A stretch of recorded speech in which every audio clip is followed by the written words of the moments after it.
Mecca, a prominent Arabian town 570 years after the death of Jesus. A baby will be born here, and that baby will grow into a boy in the deserts and towns of Arabia. And that boy will grow into a man that will be spoken to by angels, leading him over the course of his life to become the founder and father of the world's second largest religion. From a small cave up in the mountains into the hearts and minds of people all over the world, his words will spread. Some believe him to be a prophet of God, sent here to put humanity back on the right paths. Others believe him to be a blasphemer, a false prophet.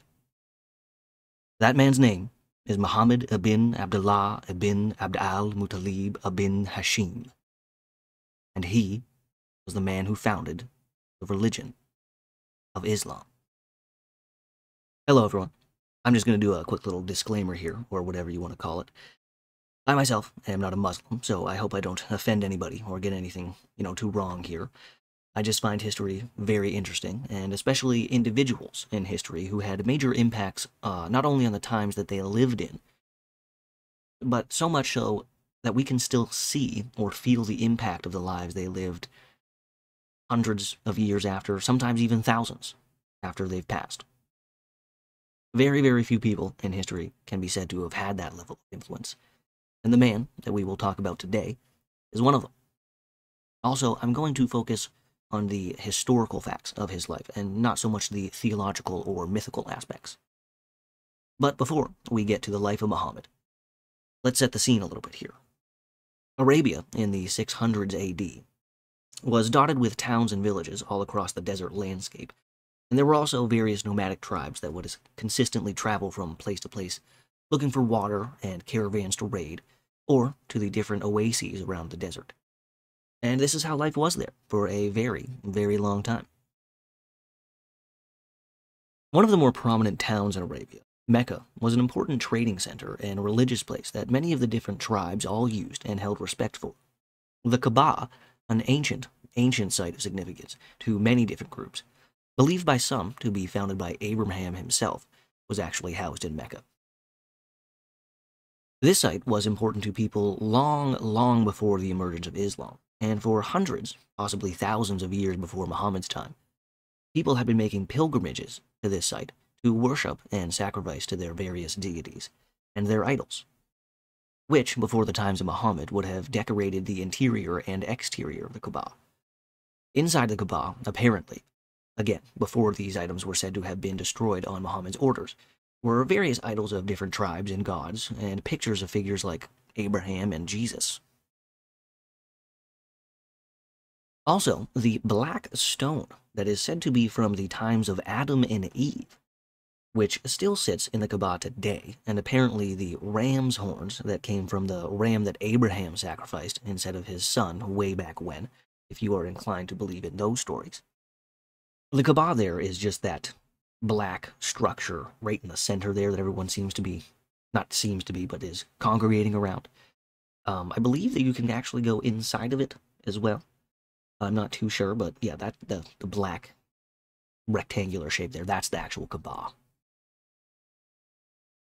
And that spot right there, where it is, apparently it's been there for thousands and thousands of years, before any of the religions that exist today were even created, So I found it still very interesting that somehow, some way, that place has been, significant place for human beings for a very, very long time. And some of you might find this little fact cool. In 2009, a Sedanius fossil, I hope I pronounced that properly, was found right near Mecca. And a Sedanius is believed to have been a primate that lived in the Oligocene epoch that lasted from about 33 million years ago to around 23 million years. So it seems to be that this geographical area here has played a pretty significant role in the lives of our most distant ancestors.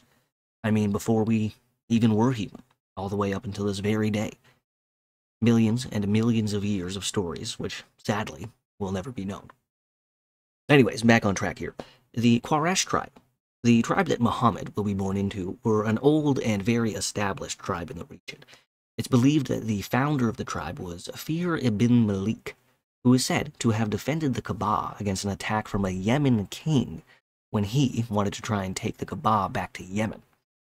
Which, I don't know, I guess he wanted to take the structure back? I couldn't really find that out, but 6 generations after Fear, a man named Qusay ibn Kilad, this is the man the tribe gets its name from, he is said to have united all the descendants of Fear and conquered the Kaaba and the surrounding area, taking control of it for the Quraysh tribe. He then split up the tribe into different clans like the Quraysh al-Bata, the Quraysh of the Hollow, or the Quraysh al-Zawahir, the Quraysh of the outskirts, and also delegated special roles to his sons like the keeper of the Qurayshi war banner or supervisor of water and provisions for the pilgrims visiting the Kaaba. And it's believed by most historians that at this time, Mecca wasn't really a large trading center yet, and that the men of the Quraysh tribe, they weren't yet traders themselves either, but they made most of their wealth off the religious services that they provided and the taxes that they collected off the visitors to the Kaaba. So, by the time Muhammad is born, the Quraysh are a very large and dominant tribe that have controlled Mecca and the Kaaba for a long, long time, and they pretty much controlled all of the trading caravans and dominated commerce in their little geographical area there. They arranged caravans to travel all the way to Damascus and Gaza in the summertime, and then all the way to Yemen in the wintertime. And it was said about the Quraysh that they were known for their hilm, their absence of hot-headedness, because, despite their rivalries, they would put commercial interests and unity over everything. And now, we get to the main character. Hopefully, I set the scene decently enough for you. We've got a desert town controlled by a large tribe made up of various clans, where not only is there a trading center, but also one of, if not the most religious sites in all of Arabia at the time, where various tribes who believe in various deities come to pay homage to their gods and to trade with their neighbors. It was into this world, in the year 570 AD, in the month of Rabi al-Awwal, which is springtime, Muhammad was born, into the Banu Hashim clan, which is said to have been one of the more affluent and distinguished families in the city of Mecca at the time. Sadly, though, for Muhammad, his father Abdullah died before he was born, and when he was born, he was sent to live with a Bedouin tribe out in the desert, because back then, at this time, it was believed that growing up in the desert and having a desert life was healthier for children. Now, some historians, they reject this historical record and say that this never happened, but it's not unlikely that he spent some time traveling the deserts as a young boy, or, even as a baby. It's actually quite interesting. The woman who is said to have taken care of Muhammad for the first 2 years of his life was named Halima bint Abi al-Sadiya, sorry. And she came from the tribe of Banu Sa'id. The women of the Banu Sa'id were foster mothers for the children of Mecca. They would take the children for the first few years of their lives and take them out into the desert to learn more traditional Arabic ways of living. Basically, like learning the way of your elders.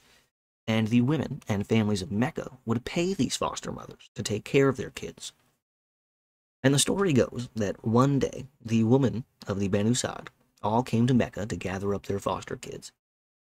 But none of the women wanted to take Muhammad because his father was dead, and they were worried that they wouldn't get paid.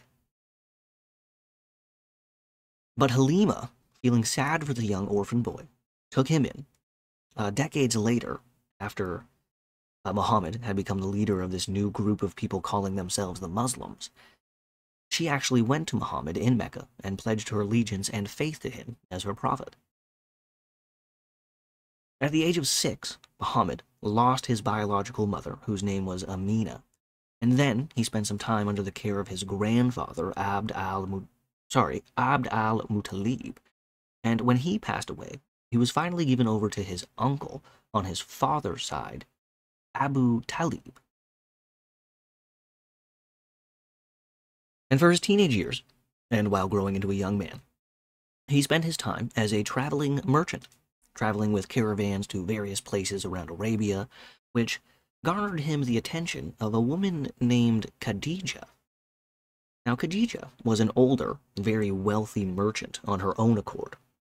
It's said that when the Quraysh tribe gathered their caravans together for the summer and winter journeys, that the caravans of Khadija was just as big as all the Qurayshi clans put together, so she was making money. And it's actually thought that she didn't really actually believe in or worship any of the idols at the time, which was pretty, uncommon for someone back then. It was in 595 BC, when Muhammad was around 25 years old, it says, and Khadija was 40, that she hired him to lead one of her caravans to Syria. So Muhammad and one of Khadija's household servants led the caravan to Syria, and this is where Muhammad earns his nicknames like al-Sadiq or al-Amin, meaning the honest one or the truthful one. And when the caravan got back to Khadija's, her servant told her about how Muhammad had handled himself super well, and he was a very good businessman, he was very professional, and he had actually brought back double the amount Khadija had been expecting. So the story goes that Khadija got one of her friends to approach Muhammad and to ask him what his feelings on marriage were. But Muhammad, who didn't really have enough money to support a wife at the time, he seemed a little bit hesitant to give an answer until the friend asked him, what if it was a woman who had the means to take care of herself? And with this, Muhammad seemed a little bit more agreeing, and he then agreed to meet up with Khadija and talk. And after their talk, they both went to their respective uncles and asked them for their opinions. And both uncles were happy with the arrangement, so Muhammad made his way to Khadija and formally proposed to her. And of course, she accepted. And when all was said and done, Muhammad moved in with her.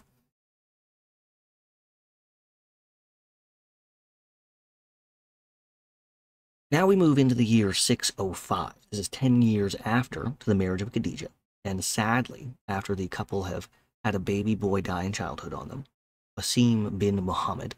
He died in 601.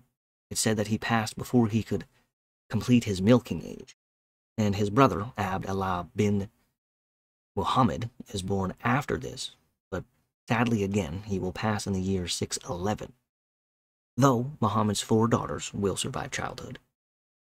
And now, as I was saying, 10 years after this marriage, Muhammad is in Mecca when the people of the town decide that they wanted to put a roof on the Kaaba, which they would have to demolish the old structure that stood there and build a new one that could actually hold the weight of the new roof. This apparently scared the people of Mecca because they thought that the various gods who were housed in the Kaaba would be mad at them for destroying their home. But luckily for them, the night passed with no troubles, and the next day, the walls and the roof were built. And the new Kaaba was ready to go, except for one thing. The black stone had to be placed back into its spot, and the various clans began to argue at who should get to be able to do this honor. But no progress was made on a decision, so the men gathered there decided that the next person that were to enter the Kaaba would be the one to decide who put the stone back into place. And of course, in walks Muhammad, and he takes a look at the situation, and then he asks for cloth to be brought to him. He then placed the stone in the middle of the cloth and told the various clan leaders gathered all around to grab an edge of the cloth and lift the stone. So they did, and then the group carried the stone over to the Kaaba, where Muhammad himself picked up the stone and placed the stone back into its corner spot. Now this right here just shows how Muhammad was able to arbitrate disputes and how he had the ability to mediate for both sides of an argument and have them both leave the argument feeling like they got what they wanted, But to me, that also shows Muhammad taking the initiative by placing the stone himself. Like, yes, you can all argue about who's going to put it back, but myself, I'll allow you to carry it for me. And then I will perform the final act of actually placing it. Kind of like giving him the authority over everyone.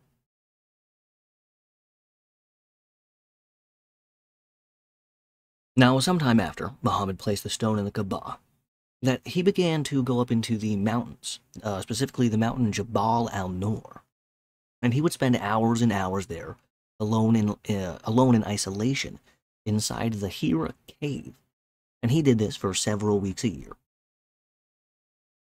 And according to Islamic tradition, it was in the year 610, at the age of 40, that one night, while sitting alone in the cave, meditating, the angel Gabriel appeared to him and showed him a cloth with verses from the Quran, the future holy book of the Muslims.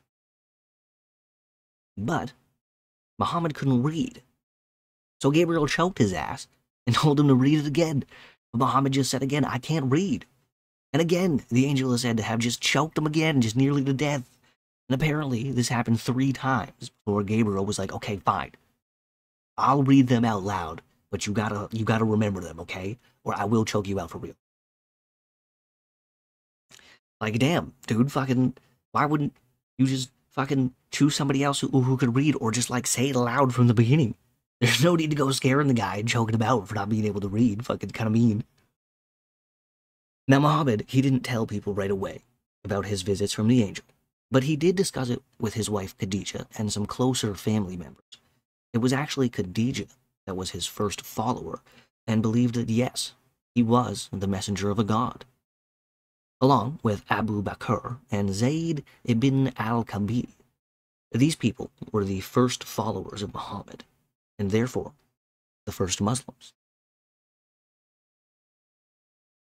And from these 3 followers, the religion of Islam will expand and then explode onto the world stage in the centuries to come. In part 2, we're going to look at the beginning of the actual religion of Islam and how Muhammad and a small group of followers grew into a dominant force in Mecca and then all of Arabia. I hope you guys enjoyed part 1 of Muhammad's life, and have a good one.